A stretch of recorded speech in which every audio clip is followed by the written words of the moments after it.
Hi friends, நான் உங்கள் ஆயிஷா.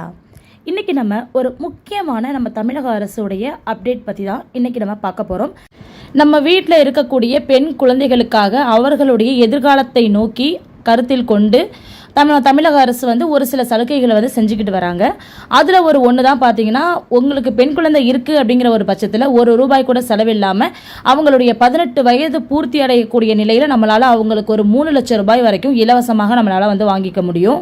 இந்த வீடியோவில் பார்த்தீங்கன்னா, இந்த ஸ்கீமை நம்ம எப்படி நமக்கு எலிஜிபிள் பண்ணிக்கிறது, அதுக்கான ஆவணங்கள் என்னென்ன, எங்கே நம்ம அப்ளை பண்ணணும், எப்போ நமக்கு இந்த தொகை கிடைக்கும், இதுக்கு என்னென்னலாம் தேவைப்படும் அப்படிங்கிறத பற்றி ஃபர்ஸ்ட்லேருந்து எண்ட் வரைக்கும், அதாவது இதை அப்ளை பண்ணுறதுலேருந்து நம்ம கையில் வாங்குற வரைக்கும் என்னென்னலாம் நடக்கும் அப்படிங்கிறத இந்த வீடியோவில் நான் ரொம்ப கிளியராக எக்ஸ்பிளைன் பண்ணியிருக்கேன்.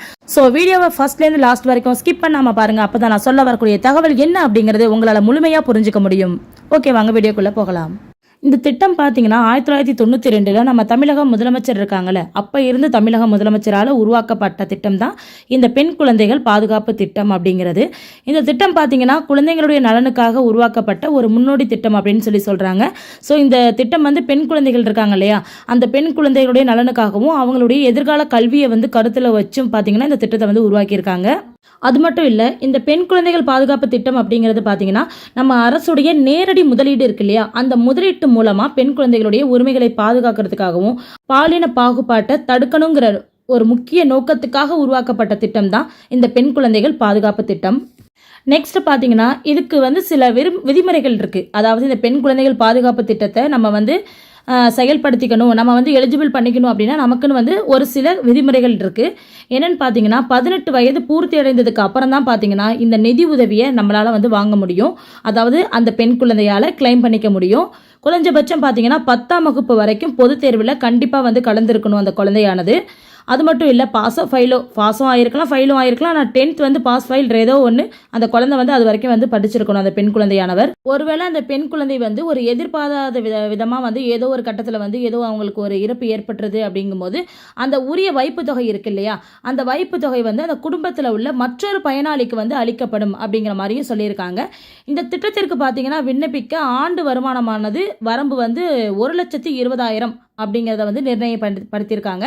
ஸோ ஆண்டு வருமானம் உங்களுக்கு ₹1,20,000 இருக்குது அப்படிங்கிற பட்சத்தில் நீங்கள் தாராளமாக இந்த திட்டத்துக்கு உங்கள் குழந்தைகள் பேரில் நீங்கள் கண்டிப்பாக விண்ணப்பிச்சுக்கலாம். அடுத்து பார்த்தீங்கன்னா, இந்த திட்டத்துடைய முக்கிய நோக்கம் அப்படிங்கிறத என்ன நம்ம பார்த்துடலாம். இப்போ பொதுவாக பார்த்தீங்கன்னா பெண் குழந்தைகள் அப்படின்னாலே அனுப்புறதில்லை, ஒரு சில வீட்டிலலாம் அலோவ் பண்ணுறதே கிடையாது. ஸோ அப்படி இருக்கிறச்ச நம்மளுடைய கவர்மெண்ட் என்ன பண்ணுறாங்க அப்படின்னு பார்த்தீங்கன்னா, குழந்தைகள் குறைஞ்சபட்சம் ஒரு கல்வியாவது அந்த இடைநிலை வரை இருக்கக்கூடிய அந்த குறைந்தபட்ச கல்வியாவது அவங்க தக்க வச்சுக்கணும். அப்படிங்கும் போது இப்படி ஒரு ஸ்கீம்காகவாச்சும் அந்த குழந்தைங்க ஒரு 10th பாஸ் ஃபெயில் வரைக்குமாவது படிக்கணும் அப்படிங்கிறத மனசில் வச்சுக்கிட்டு ஒரு விதத்தில் ஊக்குவிக்கிறாங்க.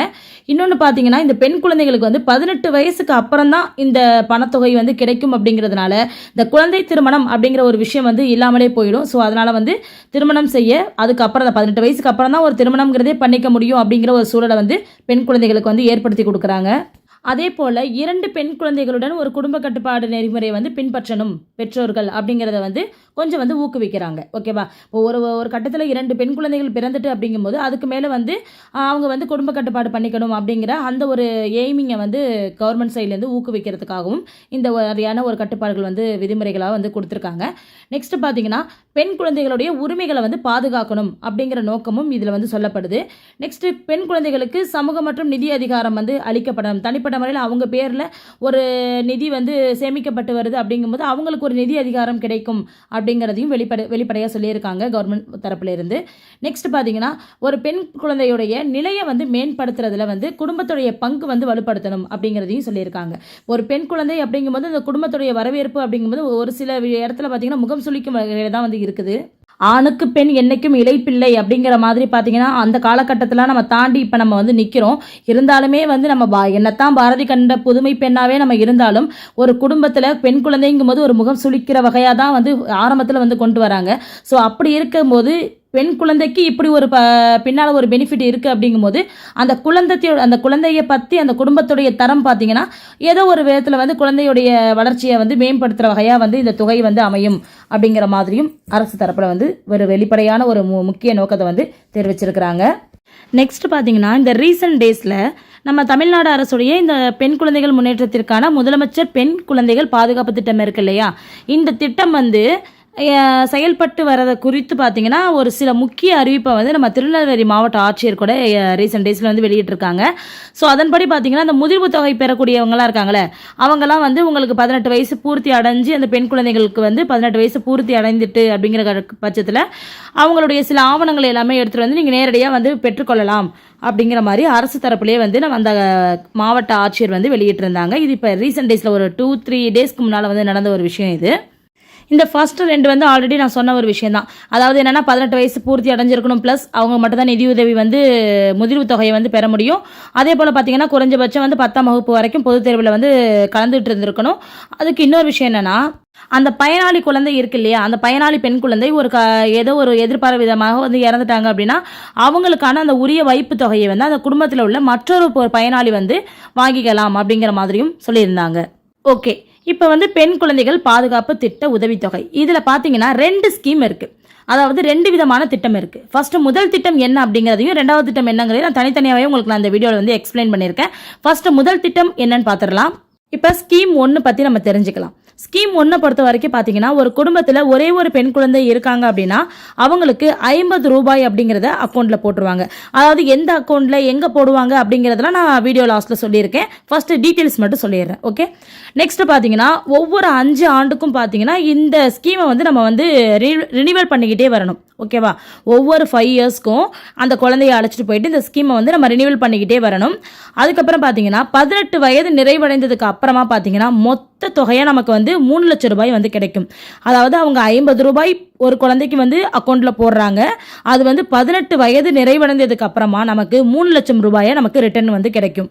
அதாவது அந்த 50,000 வைப்பு தொகைங்கிறது நீங்கள் வந்து ஒவ்வொரு 5 வருஷத்துக்கு ஒரு தடவை நீங்கள் வந்து ரினிவல் பண்ணிக்கிட்டு வரது மூலயமா பார்த்தீங்கன்னா 18 வயது பூர்த்தி அடைஞ்சோடனே வட்டியோடு சேர்த்து முதிர்வு தொகையாக நமக்கு 3 லட்சம் ரூபாயை அந்த குழந்தைகளுக்கு வந்து வழங்கப்படும் அப்படின்னு சொல்கிறாங்க. இதில் நீங்கள் கவனிக்க வேண்டிய முக்கியமான விஷயம் என்னன்னா, இந்த ஸ்கீமை நீங்கள் எலிஜிபிள் பண்ணிக்கிறது மட்டும் முக்கியம் கிடையாது. 5 வருஷத்துக்கு ஒரு முறை இந்த ஸ்கீமை நீங்கள் என்ன பண்ணணும், ரினிவல் பண்ணணும். அப்படி ரினிவல் பண்ணும்போது தான் உங்களுக்கு லாஸ்ட்டில் முதிர்வு தொகையாக 3 lakhs வந்து உங்களுக்கு வந்து கிடைக்கும். இப்போ செகண்ட் ஸ்கீமை நம்ம பார்க்கலாம். அதாவது என்னன்னா, இப்போ ஒரு குடும்பத்தை 2 பெண் குழந்தைகள் இருக்காங்க அப்படின்னு வச்சுக்கோங்களேன். இப்போ ஒரு பெண் குழந்தை இருக்க போக அவங்க என்ன பண்ணாங்க, 50,000ங்கிறத வைப்பு தொகையை நமக்கு வந்து கொடுத்தாங்க. இங்கே 2 பெண் குழந்தை இருக்கிறதுனால என்ன பண்ணுறாங்கன்னா, ஒவ்வொரு பெண் குழந்தையுடைய பேரிலுமே 25,000 தனித்தனி வைப்பு தொகையை நமக்கு வந்து கொடுத்துட்றாங்க. இதையும் நம்ம 5 வருஷத்துக்கு ஒரு தடவை என்ன பண்ணணும், ரினிவல் பண்ணணும். அப்படி ரினிவல் பண்ணி வரும்பொழுது கடைசியாக வட்டியோட சேர்ந்து நமக்கு அந்த குழந்தைங்களுக்கு வந்து 18 வயசு நிறைவடைஞ்சதுக்கு அப்புறமா பார்த்தீங்கன்னா ஒவ்வொரு குழந்தைக்குமே தனிப்பட்ட முறையில் மொத்த வைப்பு, அதாவது மொத்த தொகையுடைய மதிப்பாக வந்து 1.5 லட்சம் ரூபாய் வந்து நமக்கு கிடைக்கும் அப்படிங்கிற மாதிரி சொல்லியிருக்காங்க. ஒன்றும் இல்லைங்க, ஸ்கீம் 1க்கும் ஸ்கீம் 2க்கும் எந்த டிஃப்ரென்ஸும் கிடையாது. அங்கே ஒரு குழந்தை பேரில் போடுறத இங்கே 2ஆக பிரித்து 2 குழந்தைகள் பேரில் போடுறாங்க. தனிப்பட்ட முறையில் 1.5 லட்ச ரூபாயா திரும்ப அதே 3 லட்ச ரூபாயை இங்கேயும் கொடுத்துட்றாங்க. ஓகே, அக்கௌண்ட்டில் போடுறாங்கன்னு சொல்கிறீங்க. எந்த அக்கௌண்ட்டில் போடுறாங்க, எங்கே போடுறாங்க, வாங்க பார்த்துடலாம்.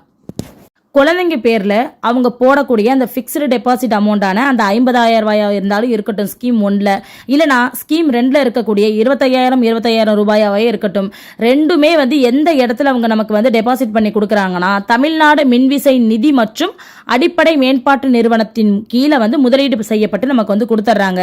முதலீடு செஞ்சதுக்கு அப்புறம் பார்த்தீங்கன்னா குழந்தைகளுக்குன்னு ஒரு தனிப்பட்ட முறையில் ஒரு ரசீது ஒன்று நம்மக்கிட்ட வந்து கொடுத்துருவாங்க.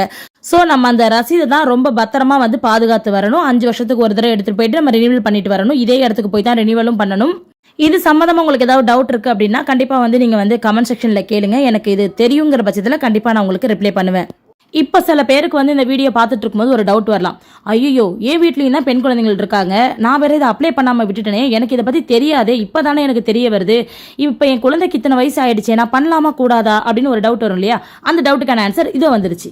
இப்போ உங்க வீட்டில் ஒரே ஒரு பெண் குழந்தை தான் இருக்காங்க அப்படின்னா அந்த பெண் குழந்தைக்கு 3 வயது ஆகிறதுக்கு முன்னாடி நீங்க என்ன பண்ணிருக்கணும்னா இதை வந்து நீங்க வந்து விண்ணப்பிச்சிருக்கணும்.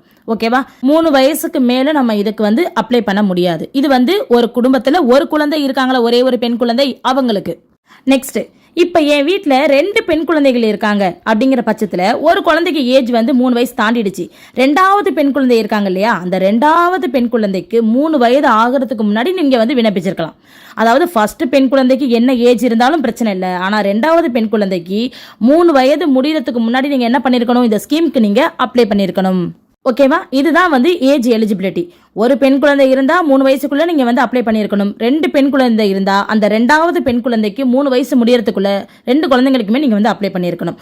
அவ்வளவுதான் ஃப்ரெண்ட்ஸ். இது வந்து ஏஜ் டிஃபரெண்ட். ஓகே, நெக்ஸ்ட் பார்க்கலாம் வாங்க. இப்போ நீங்க ஆல்ரெடி வந்து இதை வந்து இந்த ஸ்கீம் வந்து நீங்க வந்து விண்ணப்பிச்சிருந்தீங்கன்னா நிறைய நபர் வந்து விண்ணப்பிச்சிருக்காங்க. ஓகேவா? விண்ணப்பிச்சு நீங்க முதிர்வு தொகை வாங்கக்கூடிய இடத்துல இருக்கீங்க, நெருங்கிட்டீங்க, அந்த 18 வயசு உங்க குழந்தைக்கு கடந்துருச்சு அப்படின்னா உங்களுக்கு என்னென்ன வேணும்னு பாத்தீங்கன்னா உங்களுடைய வைப்பு தொகை, நீங்க அதுல பிக்ஸ்ட் டெபாசிட் உங்களுக்கு கொடுத்தாங்க இல்லையா, அப்போ ஒரு சர்டிபிகேட் மாதிரி ரசீது ஒன்று கொடுத்துருப்பாங்க. ஸோ அந்த ரசீதை நீங்க ரெடியா வச்சுக்கணும். நெக்ஸ்ட் பாத்தீங்கன்னா 10ஆம் வகுப்பு மதிப்பெண் சான்றிதழ் இருக்கும்ல, அந்த சான்றிதழுடைய ஒரு நகல் வந்து உங்ககிட்ட வந்து இருக்கணும். நெக்ஸ்ட் பாத்தீங்கன்னா பயனாளிகளுடைய வங்கி கணக்கு புத்தகம், அவங்க வந்து அவங்களுக்கு ஒரு பேங்க் அக்கௌண்ட் ஓபன் பண்ணிருப்பீங்க இல்லையா, அந்த பேங்க் அக்கௌண்ட் உங்க கையில இருக்கணும். அதோட ஜெராக்ஸ் ஒன்று கையில வச்சுக்கோங்க. நெக்ஸ்ட் வந்து பயனாளிகளுடைய புகைப்படம், அதாவது அந்த பெண் குழந்தையின் புகைப்படம் கையில வச்சுக்கோங்க. நெக்ஸ்ட் வந்து தற்போது முதிர்வு தொகை பெற வேண்டிய 18 வயசு நிரம்பியதற்காக நிலுவையில் இருக்கக்கூடிய பயனாளிகளுடைய ஆவணங்கள் எல்லாமே நீங்க வந்து கையில வச்சுக்கோங்க. இதுதான் தேவை. இதெல்லாம் வச்சிருந்து இதை எல்லாத்தையும் கொண்டு போயிட்டு நீங்க வந்து சமர்ப்பிச்சிங்க அப்படின்னா உங்களுக்கு அந்த குழந்தைக்கான முதிர்வு தொகையானது பயனாளிகளுடைய வங்கி அக்கௌண்ட்ல வந்து பாத்தீங்கன்னா பேங்க் அக்கௌண்ட்ல வர வச்சிடுவாங்க. இப்போ ரீசெண்ட் டேஸ்ல வந்து பாத்தீங்கன்னா திருநெல்வேலி மாவட்டத்தில் இது போல ஒரு பிரச்சனைகள் வந்து ஏற்படும் போது அங்க உள்ள ஆட்சித்தலைவர் வந்து இதை தான் வந்து சொன்னாங்க. யாரு அங்க உள்ள அந்த டிஸ்ட்ரிக்ட் கலெக்டர் சொன்னாங்க, இதை மாதிரியான டீட்டெயில்ஸ்லாம் கொண்டு வந்து நீங்க வந்து உடனே வந்து எங்க கிட்ட வந்து சமர்ப்பீங்க அப்படின்னு சொல்லி சொன்னாங்க.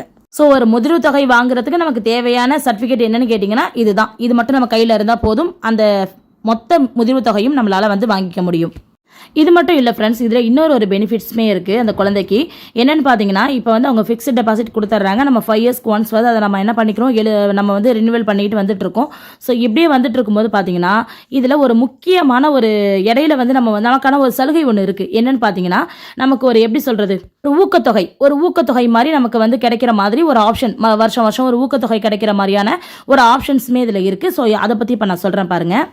இப்போ பார்த்தீங்கன்னா ஒரு பெண் குழந்தைகள் 10ஆம் வகுப்பு பொதுத் தேர்வு எழுத வேண்டும் அப்படின்னு சொல்லியிருக்காங்க. அதாவது இந்த பலனை பெறுறதுக்காக 10ஆம் வகுப்பு வந்து தேர்ச்சியோ இல்லை வந்து தோல்வியோ ஏதோ ஒன்று, ஆனால் 10ஆம் வகுப்பு தேர்வு வந்து எழுதியே ஆகணும்னு சொல்லியிருக்காங்க.